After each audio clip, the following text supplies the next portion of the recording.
The spouse or partner visa, it's called a subclass 820 or 801 visa if it's filed from within Australia. And you get two types of application, those filed from within Australia and those filed overseas. It's advantageous if you file the application from within Australia because once your initial visa expires, you can remain in Australia on a bridging visa until such time as the department approves your 820/801 visa. The thing that's interesting is the name of the visa. It's a spouse or partner visa, and there are three ways in which an application can be approved, either on the basis of a marriage, i.e. spouse, or on the basis of a partnership, actually known as a de facto partnership, where you're living together as a genuine couple in a committed relationship likely to endure, and you've been living in that manner for at least 12 months or more. It's a third way in which you can file these applications, and that's if you are in a relationship that has been registered with the Registrar of Births, Deaths and Marriages.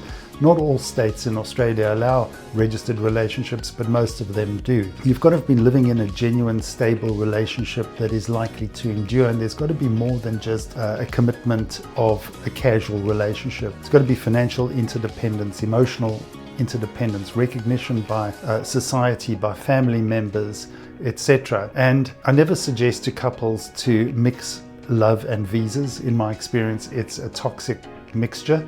You've got to be in the relationship for the right type of reasons. But in a current environment such as the moment, where the government is operating a very closed or conservative skilled migration visa program, it's amazing just how many people are forming relationships. It's almost like as soon as you implement a very restrictive immigration policy, love seems to blossom.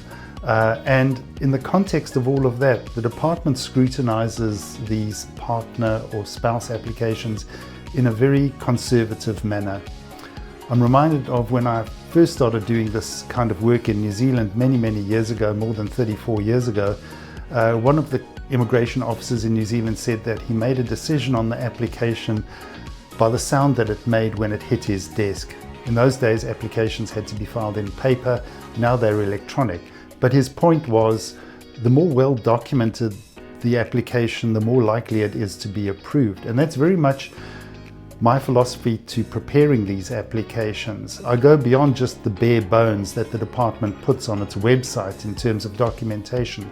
I flesh it out to be a more comprehensive application that shows that the couple are in a genuine, stable relationship. Aspects of proof, their backgrounds, that the department doesn't necessarily cover when it gives you a standard checklist of documents. The application's called an 820/801 visa because it's actually in two parts. The first part is your temporary visa, the 820 visa, and the permanent resident visa is the 801 visa.